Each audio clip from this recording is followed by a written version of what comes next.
The machines are coming for our mini painting, and today we're going to have a look at just that.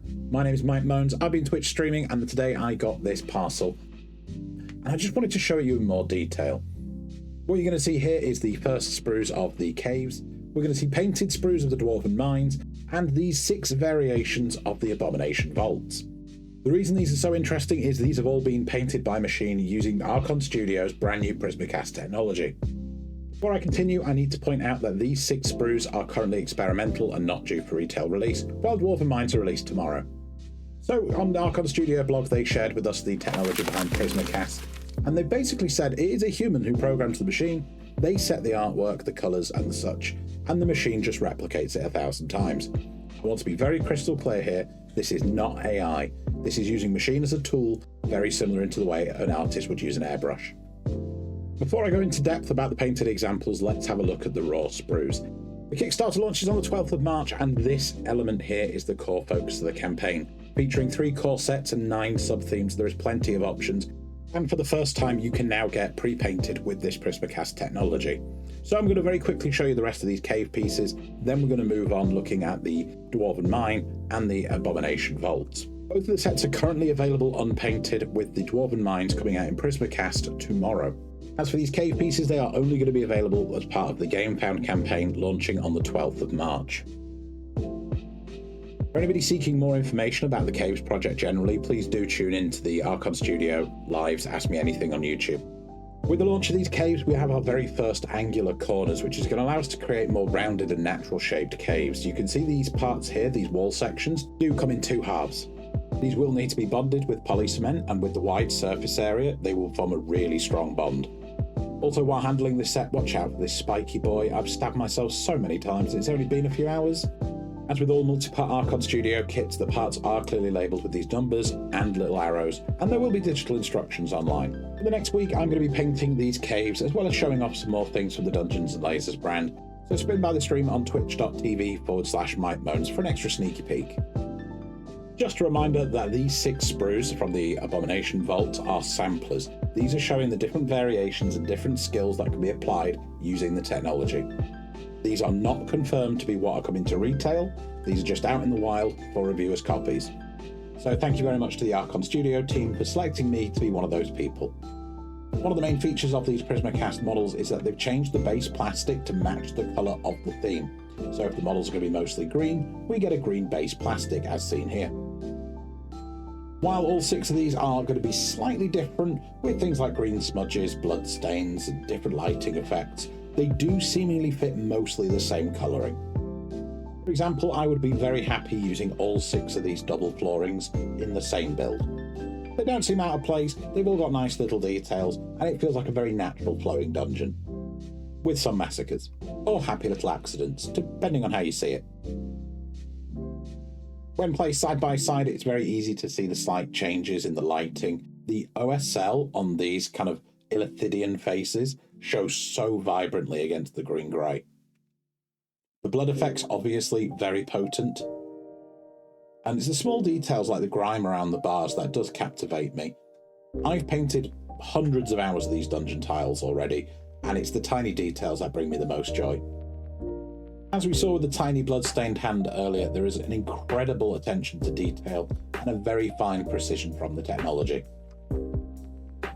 It's a shame I'm going to attack these at the weekend with a hammer, sandpaper, a Dremel and a craft knife. And a 7-year-old Siamese cat, because this is Mike Moans, we do things differently here. So going back to the details, I have noticed there are some changes on the door frames. These are absolutely beautifully picked out, and only on very close inspection do you see the true intricacies of the red and the yellow being harmonised in this very non-metallic metal effect. During the early days of the reveals, many people were asking if these were varnished and would they be resistant.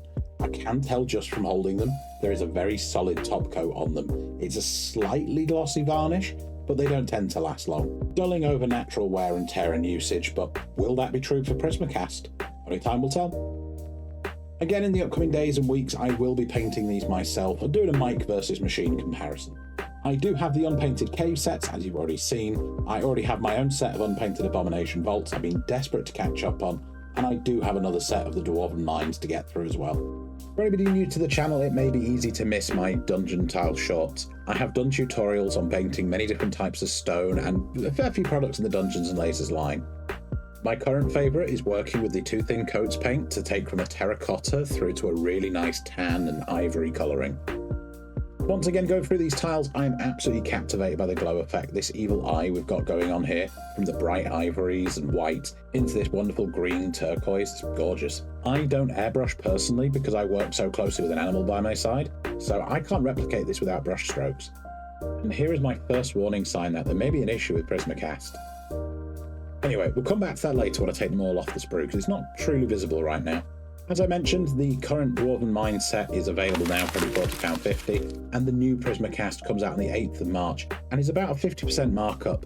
These prices are from Wayland Games, and you can get a link below. So moving on to the Dwarven Mines, these are absolutely popping with colour. The bright reds and blues particularly shine bright. It's really nice to see the addition of the green moss, really adding depth to each of the kind of stone build-ups within the wall. And they haven't slacked on it with the water either. Like, that is some really nice water. I did get a comment that the water was maybe too blue and looked unnatural, but I reminded them that this is a game with dragons. On these areas in particular, you can really see the kind of speckling effect of the Prismacast lasers. I doubt your players are looking this closely at the water, but on the sand, the kind of wet sand, it really pops. And I don't think anybody could truly physically replicate this without the Prismacast technology. You can't stipple this consistently. You can't ever find the time to do it by bristle standard painting. I don't think an airbrush could be this delicate and consistent. It's truly remarkable. I'm genuinely blown away. Again, the build-up of the moss in the various shades of green. Love that. Somehow it even looks more wet. I don't know if it's a build-up of the varnish, but it looks more wet and sticky. The other thing, as a dungeon master, I really appreciate is that the lines in the grids are still clearly defined, even in a slightly lighter tone of painting. And taking a look at the modular doors, which can be used kind of functionally to about 45 degrees, I am a little disappointed that this little shutter hasn't been picked out. It just seems a little weird to me. And looking at the mining lamps, I am noticing here there is a seam where obviously they've been sprayed from the front and from the back, and the middle hasn't been picked out so well. We'll take a closer look at that once it's off the sprue. While staying on point with the lanterns, it's really nice to see that the lanterns do glow a bit brighter than the OSL of the candles. Just a nice touch that would have been easy to overlook.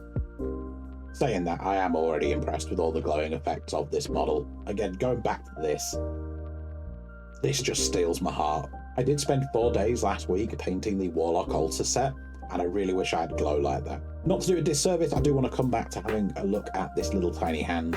This is a size 1 Raphael 8404, which runs a little big, but you get an idea of the size. So while next week I will be stress testing this, putting it through all sorts of scratches, smears and scrapes, I do want to show you in real time what happens when you cut the sprue. One of the big concerns about this is when removing it from the sprue, you might damage the paint effect, or the areas will stand out. My standard procedure when working with Dungeons and Lasers is to use my low power rotary tool to work down the little nubbins, as it is absolutely fantastic for smoothing away all those rough edges on the flat surface area. So I'm going to expose this to the same treatment I would do every other Dungeons and Lasers tile. What you're seeing here is the Dremel is taking off the top coat and smoothing out the sprue joints, but the paint that kind of splashes on the side is so strong, it's actually quite hard to remove with the Dremel. That's what's giving it that little frosted silver effect. It's kind of like the base primer for the whole painting. With all 6 of the sprues being different, I have taken a fancy to this one, admittedly for the tiny little hand. So I will be using this one as my demo piece, while the others will be facing the stress tests. Showing off what I thought might have happened earlier, the 2 sides of the Prismacast have left this small seam in the middle. It is very visible on things like doors, archways, torches and the standing mining lamps. That said, when thinking about caves, all the walls come together at a point, so I don't think you would get that kind of edge that you would do on these tiles. Again, Prismacast has been retro-applied to pre-existing tiles. The caves, made with that in mind, so I do think we'll be seeing something special. You do have to realise I've been mini-painting a long time and I've painted hundreds of hours of dungeon tiles, so maybe I'm being picky over things that I hold as a higher standard for myself. If I wasn't a mini-painter, I was new to the hobby or didn't particularly have a lot of time, you probably wouldn't notice, and even then, if you're standing back at the table and playing like a regular player, I doubt you'd see them. I See, the only reason I'm noticing this is because I'm looking for them. I'm going to do the same test here with the Dwarven Mine, just so you get an idea how it works on the brown. And it's time to do a full assembly. I'm just picking a very rough shape similar to the box art. I'm not being too picky. The big strength about Dungeons & Lasers is you can do it fully modular, build whatever you want, build it in your own way, slap whatever accessories, they're all compatible, just go nuts. For any of you who watched my Castle Stronghold video, you'll realise I had a bit of trouble getting the pegs to align in the adapters between floor tiles. The reason for that is I actually put quite a lot of paint on it, going from primer all the way through to a final varnish, and it did reduce the tolerance of the pegs. With the Prismacast, these glide like butter. I honestly was just the saving of not having to shave down all the pegs post-painting is probably an hour of my life I'm going to get back. As a content creator and commission painter, getting my time back with these pre-painted is invaluable.